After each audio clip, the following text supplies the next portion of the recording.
As the prophet of esports, I rely on trustworthy and meaningful data every day. Data from our research partner YouGov offers the most complete view of esports fans and gamers in the world, providing context to who they are, what they think, the brands they buy, and things they do. YouGov's connected insights and research services inform strategy at every level.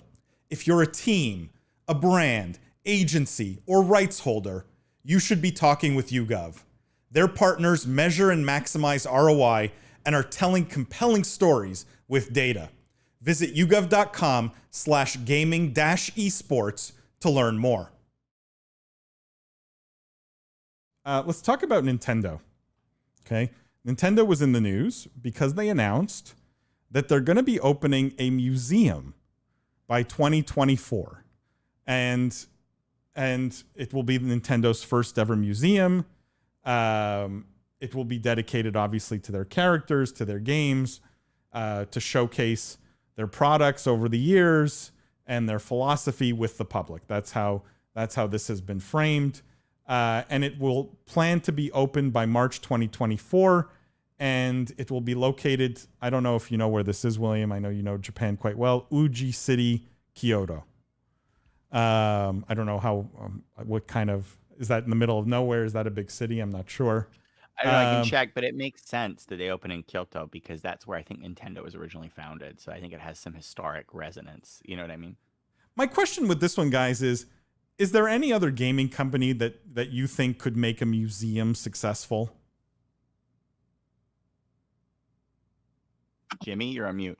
Activision Blizzard. Jeff, do you really think Activision Blizzard could?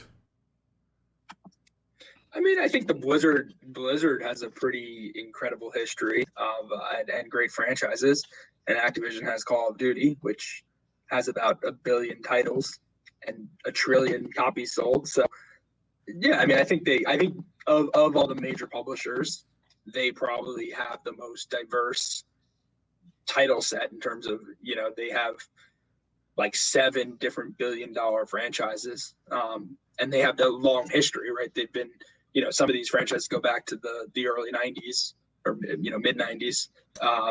Yeah, I don't know. Of all of them, I think they probably are the only one that maybe would have a chance. What do you guys think?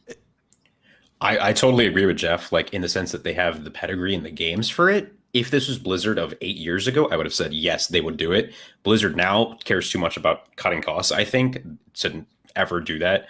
And I think the brand I was mentioning before too, like Atari, I think like is another brand that's just lost its, where is Atari now? And so I think they're primed to make a big re-entrance into the space because they have the brand recognition and things like that, but they just don't have a standing as of right now in my books.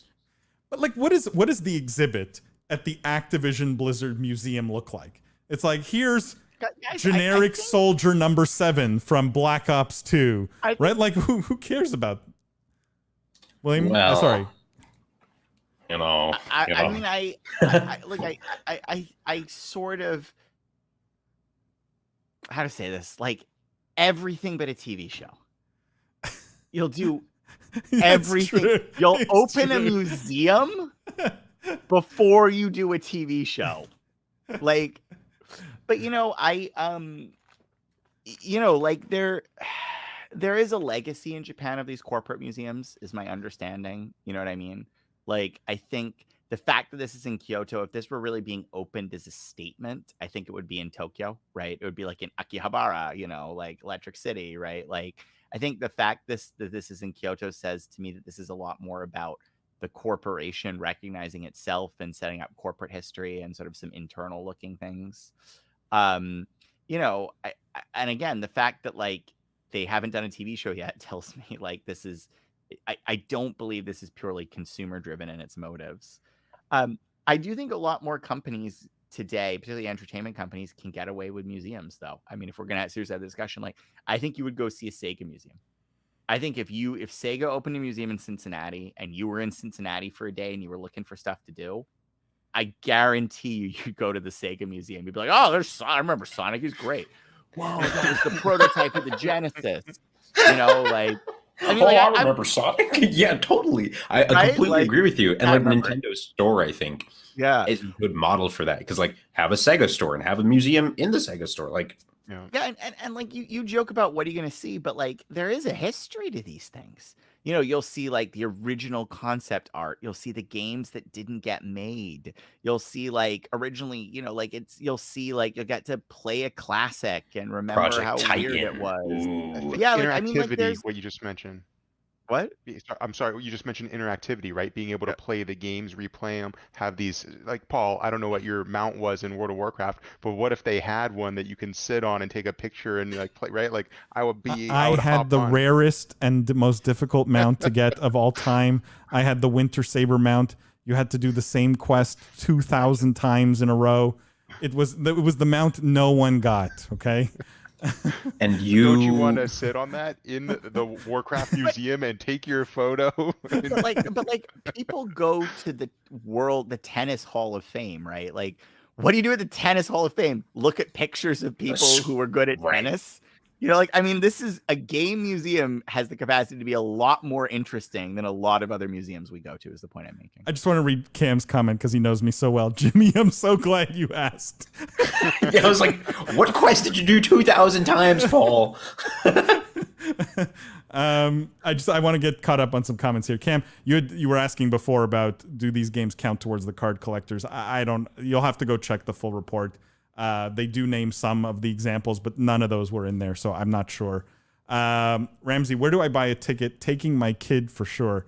Yeah, I think Nintendo has that capability, right? Like, and appeals to all ages. Greg says if it's an interactive experience / museum, any major title could.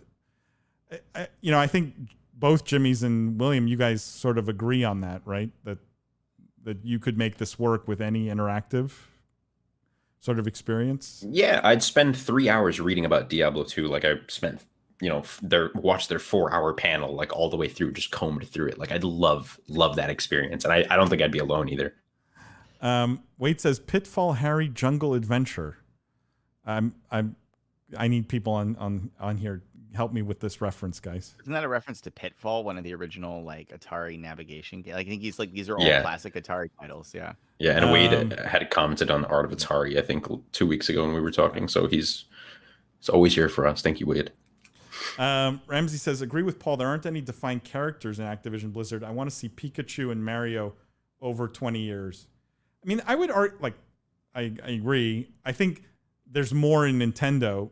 Blizzard definitely has characters that are defined. I just don't think they're as personable, right? Like Ragnaros from World of Warcraft is a well-defined character. Anyone who ever played WoW knows, right? Or like Thrall, or like but like so. There's World of Warcraft probably has 50 memorable characters, but I don't know if it's any you could build an exhibit around. I don't know. I defy you on that, Paul. I defy you. I would go for a Blizzard, like I think I'm telling you right now, I think you would be giddy. I think you would walk in, you would see Thrall and read about his journey from Orgrimmar, and you'd have like a tear in your eye. You'd see you'd be able to lift Thunder Fury. Thunder Fury, you could take a picture. I'm telling you guys, and I don't think it's just Blizzard. Like I love Blizzard and Blizzard brands. I think a lot of these games. I think a lot. Like again, I think like there's more power to these things. You realize. I'll give you another example of it. Like, how can Final Fantasy sustain concerts? You know what I mean? Like that. That they got Nobuo Uematsu. That's why. I know, but like that to me feels a bigger reach. Like the classical music audience going to watch game, and that has worked for years. So, right, Kendrick Lamar and the Philharmonic, right? They went on tour, and that did exceptionally. So it's like I totally agree, and it's also something to think about. Is like BlizzCon is a thing, and they do these sorts of museum setups at these cons every year. Speaking of things in your black background, BlizzCon Pass, right? That's an easy one. Yes. Yes. Is that also a Fortnite World Cup pass? Yes, sir. It is so good.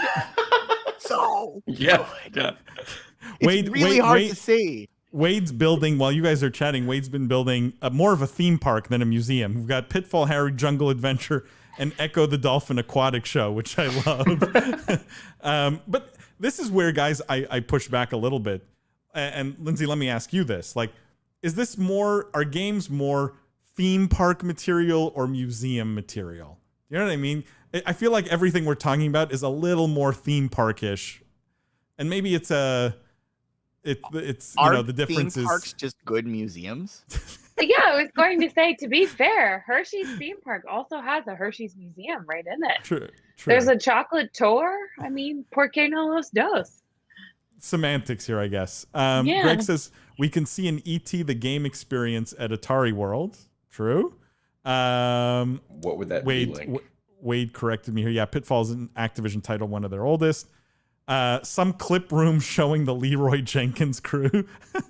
This is someone get Bobby Kotick on the podcast. We got to pitch him this museum. Oh my God, Leroy Jenkins. World's first Raider displays. Yeah, all the world's first. That's actually a really good. Yes, imagine that would be cool. A physical representation of all the world's first year over year. Yeah, like who took down Rag first, and like the time and all the names and how insane, right? Like just to have this wall, like that would be great. Yeah, we should pitch this to them. The Van Gogh interactive exhibit is one of the hottest ones around right now. Interesting. I mean, anything interactive is going to be, I think these days is going to be much more sought after, much more popular. It's just the nature of the current generation, especially in this age group. Digital theme parks' next big interactive attraction using video games smart. Yes, Galactic X Esport. I do think the in-person activations in this kind of way, if done right, it could also be very lame, guys. Let's be honest, right? Like if it's not done right and not done with love, like a Blizzard museum or a Blizzard theme park could be massively disappointing also. It right? could, and that's why I'm wary. Like Blizzard of 8 years ago would have knocked this out of the park, right? You have Mike Morhaime back at the lead. That's passion, love, it's coming out.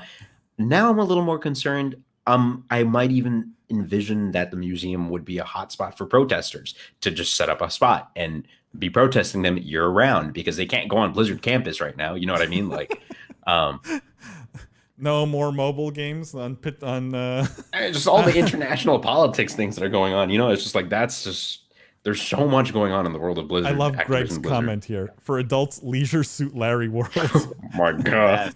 Yes. There we go. And Ramsey says, I've been converted. Scratch the last comment.